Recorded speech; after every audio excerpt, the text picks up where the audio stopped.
Just a few things to note before I get into the build proper. First, to differentiate my Baldur's Gate 3 builds, I will be including suggested companions, as well as general roleplay decisions you might take for this build, some general notes on their demeanour and conversation, and all round doing things to enhance the roleplay experience. That said, obviously Baldur's Gate 3 hasn't been fully released as of me writing this, so this build is based on the 5 levels we already have in early access.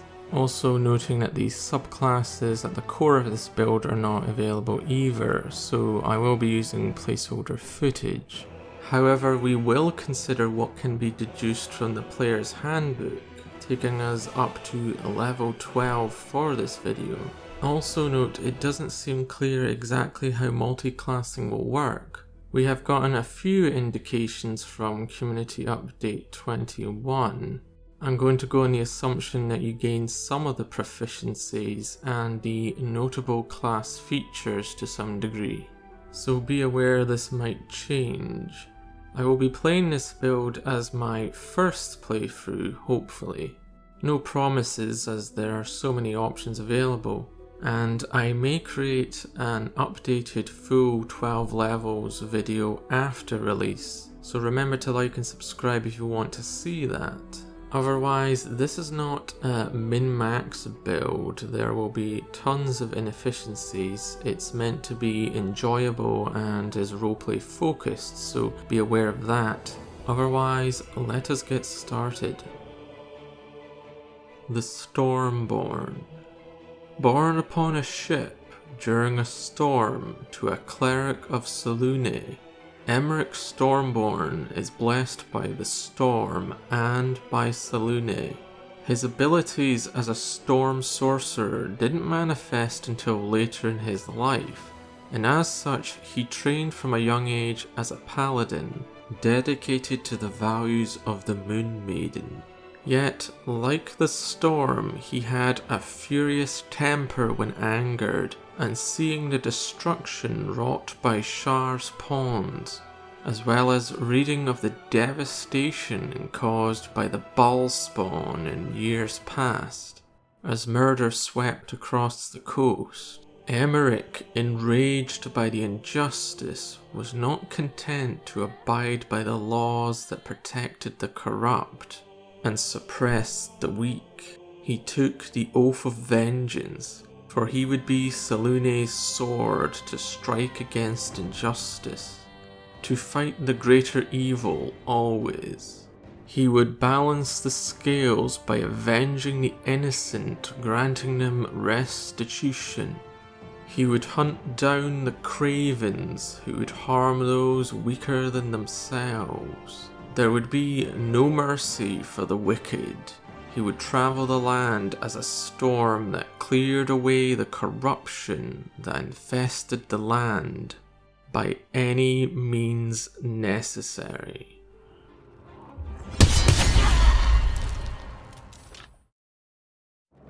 The build. So the Stormborn is a Sorcadin build for those who are familiar with pen and paper. It will be attempting to leverage the class features of both archetypes to make for a tanky frontliner who can dish out lots of damage with lightning and thunder based spells, as well as the ability to dart across the battlefield avoiding attacks of opportunity and locking down problematic enemies, particularly casters, as well as being able to trigger elemental explosions. So why a storm sorcerer and a paladin Oath of Vengeance? So there are a few reasons why I like this combo. This will function as a too long didn't read for those who don't want to get into the full breakdown of key levels and such. First, both of them use Charisma as their casting ability, so straight away there is a synergy, and it will make you a great face of the party. Add in the friendship cantrip you get from the sorcerer for a nuclear option, as well as being able to pick persuasion and intimidation as possible proficiencies in your set. For the second reason, the Storm Sorcerer has features that make it good for getting in close and triggering explosions around themselves using Heart of the Storm. With a Paladin's armor proficiencies, suddenly you can use your Storm Sorcerer abilities to move freely without triggering opportunities, while also being tanky. But also, every time you hit an enemy with, say, Thunderous Smite, you explode for extra damage around yourself. Thirdly, as a sorcerer, you can use your sorcerer points to regain spell slots for your smites, allowing you to make sure you have fuel in the tank for those crit divine smite reactions as well. Also, you have access to meta magic, which is great for the utility it can give some of your spells.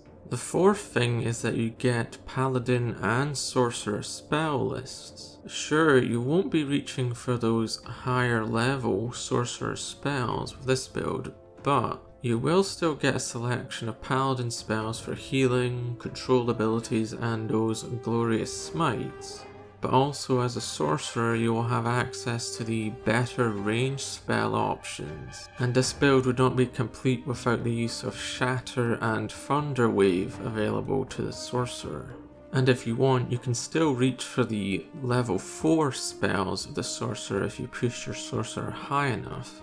For the fifth and final reason, you are getting the Paladin's substantial combat capabilities. You will certainly want to push for the level 5 extra attack of the Paladin.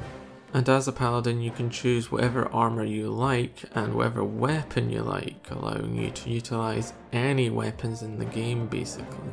Also with your subclass, Oath of Vengeance, you are great at locking down enemies with your Channel Divinity ability, and do still gain some spells for movement, though you get this from Storm Sorcerer as well.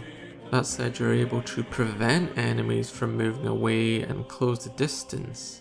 And with the free movement ability the Storm Sorcerer gets, you will be a very tactical build, able to strike in melee and at range, as well as do lots of crowd control explosions. So to bring that all together for the Too Long Didn't Read, you will be taking at least 5 levels in Paladin Oath of Vengeance and then doing the rest in the Storm Sorcerer.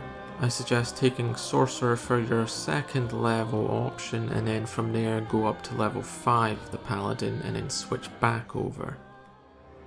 In-depth build discussion. So I suggest picking the Oath of Vengeance Paladin to start with, and making sure you raise your charisma to 16, and try to keep your strength decent as well as your wisdom, though I also like a little bit of intelligence so my character can pick up on things during conversations more, at least get a +1 in this. Otherwise pick any race. This build does not require a certain race, at least I am not considering it, and go with Acolyte as your background for role-playing reasons. Also pick whatever proficiency you like, but I went with Persuasion and Intimidate, because you're charismatic but you are Oath of Vengeance, so intimidating the guilty is one of your favourite pastimes. At level 2 you'll be grabbing your first Storm Sorcerer level, so you can get the basic class features that will be useful. You'll also get some cantrips that will give you some actual range firepower early on, and can grab a few level 1 sorcerer spells. I suggest picking Thunder Wave and Chromatic Orb to give you some thematic damage potential. Also you get Tempestuous Magic, which should allow you to fly a short distance, depending on how the developers do it, without triggering opportunity attacks. Also, you're meant to get Wind Speaker in 5th edition, though I'm not sure exactly how that might translate as it's about speaking languages, so I'm thinking it'll probably just be class-specific unique dialogue. After that, I would take Paladin up to level 5 at least, so this will be your 6th level overall, and it will give you that extra attack You also get your Misty Step and Hold Person spells at this point, as well as some Lay on Hands charges, your Divine Health immunities, and some proficiency bonus. After that you go full Storm Sorcerer to max level. I feel this is the best way to go about it, and you'll end up with at least one 4th level spell available.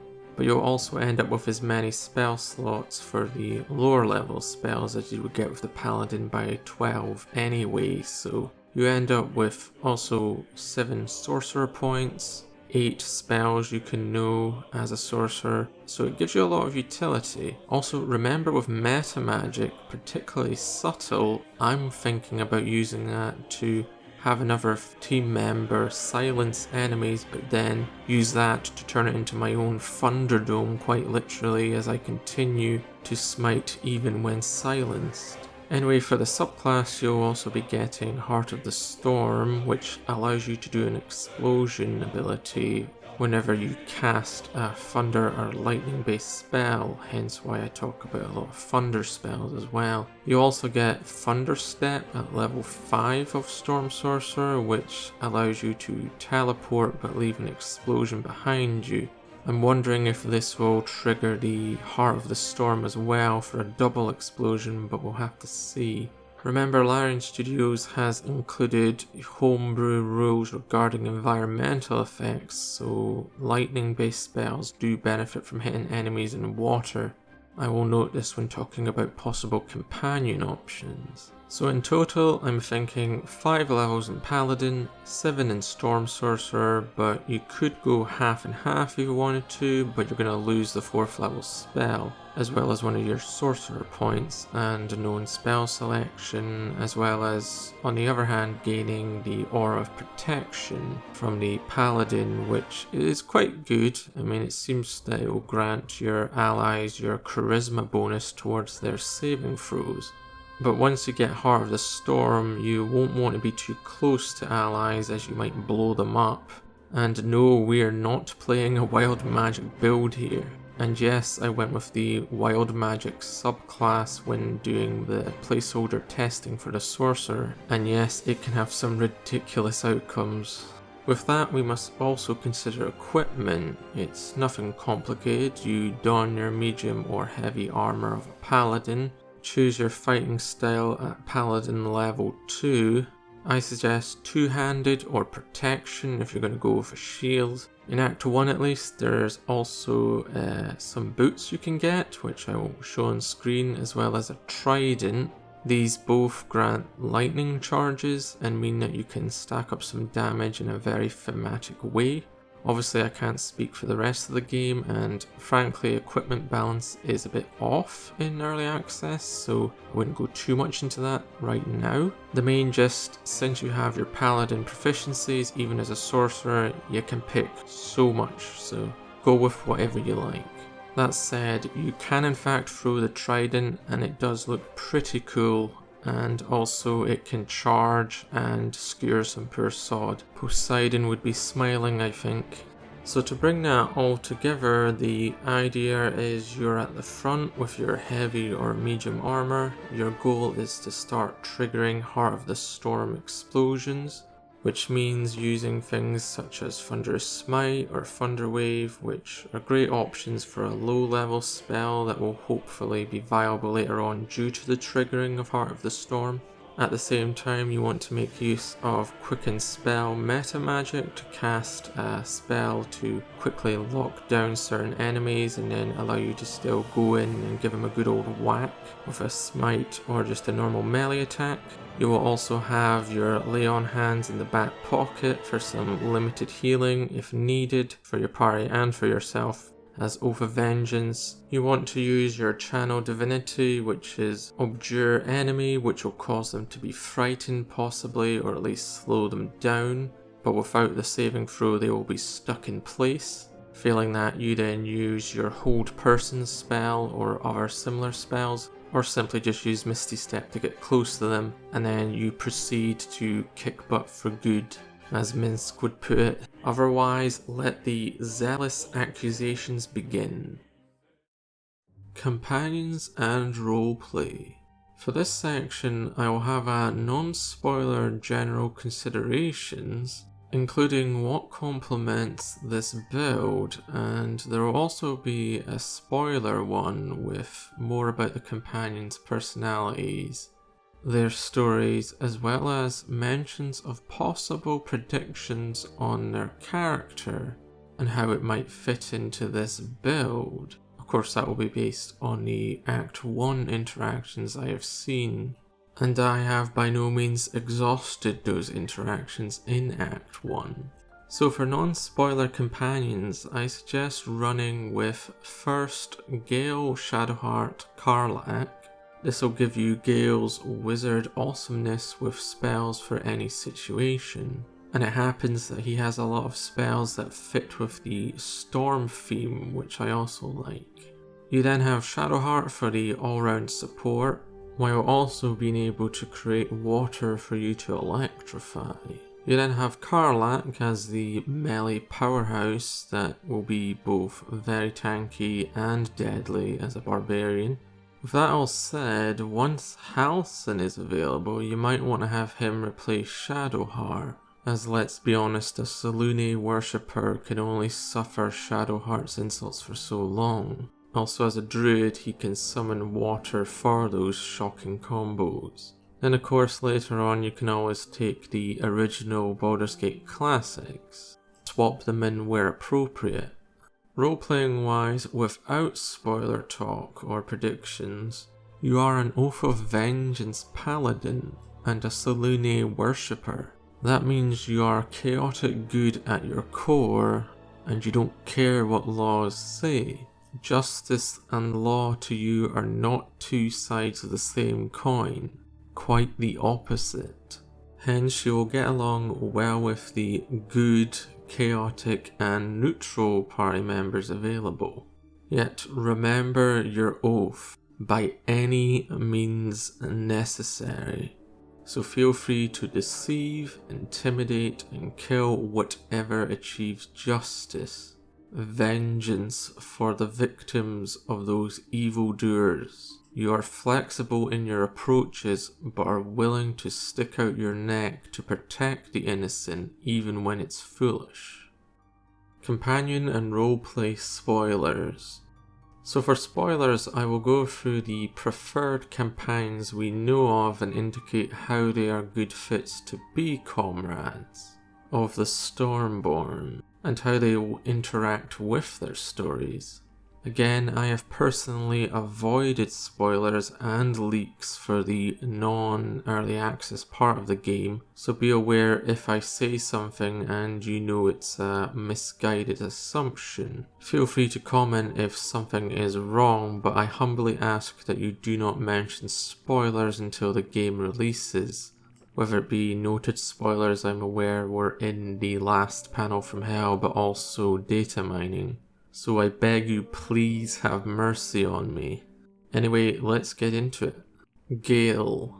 Personality-wise, Gale aligns very well with the Stormborn. One, they are both magic users and will get plenty of sorcerer to wizard interactions. Even in Act 1 they have a few cool discussions. But also in terms of morality, despite being pegged by some as a more neutral character, I have to assume that they mean neutral good, as Gale always approves of doing nice things, and the only caveat is if it stands in the way of the core mission, or you know, the whole blowing up thing. Even then, I only found one case of that kind of disapproval in Act 1.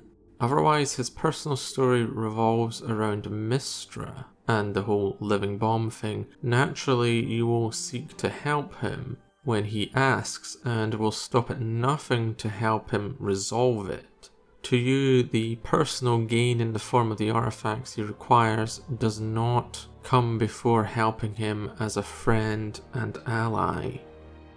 Shadowheart. So she is a strange one. On the one hand, she tends to respond well to kindness and helping others, a hint as to her actual persona.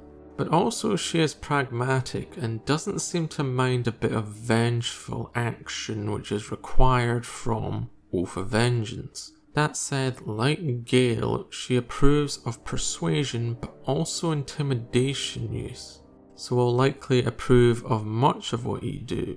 However, she badmouths Selûne constantly, and though like most I reckon this is not her true personality, I mean the devs seem to have made this obvious, as a paladin I can't actually pick a deity, so our Selûne worship is only in our heads.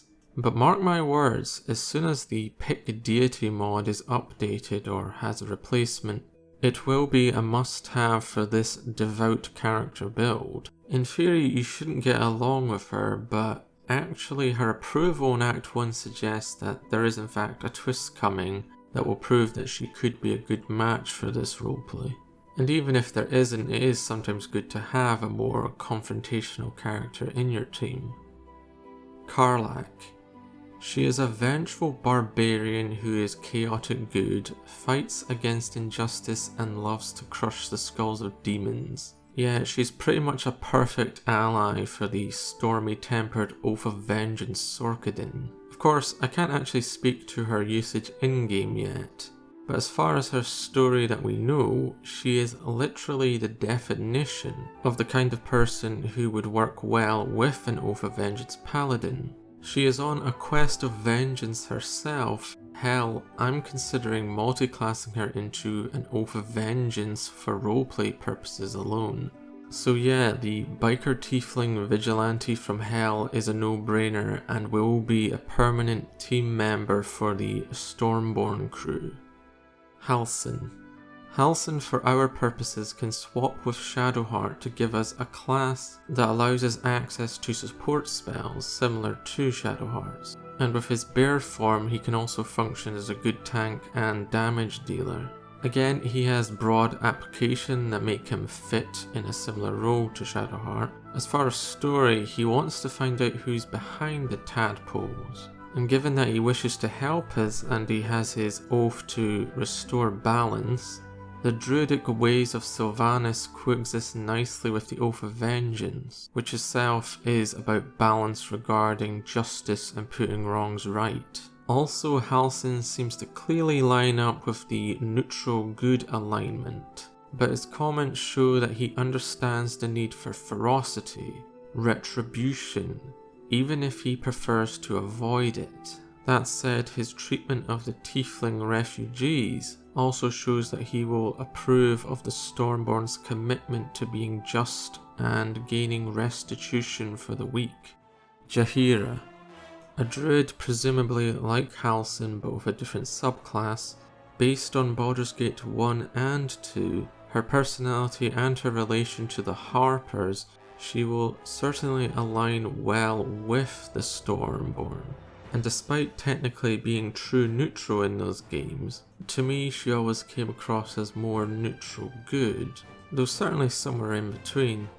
And she definitely understands the need to avenge wrongs, particularly with Baldur's Gate 2. Minsc. Kick butt for good, what else is there to say? If you've played Baldur's Gate 1 and 2 as I have, you know that he aligns perfectly with the Oath of Vengeance Paladin's view of the world. That is, in simple terms, bad guys need an ass kicking, simple. Class-wise, he will likely be a ranger, so he can easily fulfill the role of Karlach if needed. Will. The last good option I would say is Will. Class-wise, well, warlocks are a great class, simple, and he has arguably the most powerful cantrip in the game. Yet also in my footage gathering, I have recognised that he's also quite versatile. Story-wise, as a folk hero, he loves to avenge wrongs, and he approves of vigilantism, but obviously he has to deal with the Mazora question. I think this will make for an interesting set of interactions with the Stormborn, as though Will is generally chaotic good to chaotic neutral, and seeks to help people, when it comes to Mazora, we have already seen him willing to do evil things. All in all, the possible conflict with the Oath of Vengeance should he go too far or even if we have a chance to free him of Mizora's influence, they end up as a very interesting wildcard situation, as opposed to the other characters here, who seem unlikely to be in conflict with the Stormborn. Roleplay considerations. Aside from the companions, our own Stormborn regarding the story and roleplay has some considerations and notes on some groups you might meet. First and foremost, you are a Selûne worshipper, and that means depending on how Selûne and Shar factor into this story, you will be acting in the name of the Moon Maiden, as you're meant to be quite devout given your mother's position as a cleric of Selûne, as is common on ships seeking her protection. Again, you were born on a ship during a storm, so you hate Shar, but like with a cleric of Selûne, as far as Shadowheart, you are recognizing that in the temple that something doesn't fit about her supposed Shar worship. Again, twist seems obvious if it in fact is what most people think, but I will leave that for a full story prediction video. As for the Absolute, their followers have brought chaos to the region and must be dealt with. That means not helping Minthara unless you're a filthy oathbreaker. Also refrain from using the Ithilid unless it is required to enact vengeance upon the wicked. More generally though, you have a stormy temper when facing injustice. You are definitely somewhere between neutral good and chaotic good, but could reasonably take a chaotic neutral or even true neutral stance if things get desperate later. Remember the Oath's tenets, they will guide the roleplay, and if you don't, the game will likely make you remember, otherwise you will become an Oathbreaker. You will not be doing the Githyanki Kresh path that seems to be an alternative for Act 1, though it's not in early access, as they are a cruel and brutal society that would doubtless force you to kill most of them for their callous disregard for the local people, while for the Dweger and the Drow interactions, as well as the circle of Myconids in Act 1, altogether they work well into your conception of justice and the desire to avenge wrongs. So you will see the Myconids and Deep Gnomes as allies in the Underdark, but oppose the Dweger and the Drow. The last thing I will note here is that given who is likely Baldur's Gate's villain, that is what people are predicting is Act 2, they are related to the tyranny aspect regarding the Absolute. Remember that you will do everything you can to root out corruption and oppression in the great city, even if it annoys the authorities. And be wary of the Flaming Fist. Though they have some reasonable members, they have plenty of history of doing wicked things depending on their leadership. That said, the current Grand Duke, who's supposed to be in charge of them, who is in fact missing at the start of the game, is said to be an honourable person, so you might actually find an ally there. All in all, just remember to avenge any wrongs and help the innocent, and feel free to be very brutal and punisher about it. Final thoughts. Go forth, Paladin. Your oath demands justice for the wronged, and bring the righteous fury of Selûne and the storm upon the wicked. There is much work to be done. Anyway, I hope you enjoyed this first build video. I created it as, like many of you, I am impatiently waiting for release day. I intend to release a story discussion video before the final release with my predictions and some theories as to what exactly is going on with Baldur's Gate 3's story. And if people like them, I'll be sure to do more like these in the future, covering both lore and builds. So make sure to like and subscribe if you want to see those. And let me know your thoughts in the comments on both this build but also Baldur's Gate 3.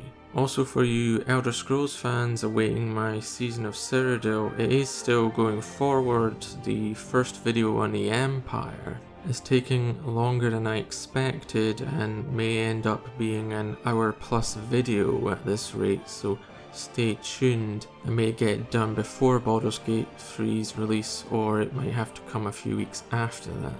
Otherwise, I do intend to do a review of Baldur's Gate 3 regardless after release, but that said, please do have a great day and thanks for watching.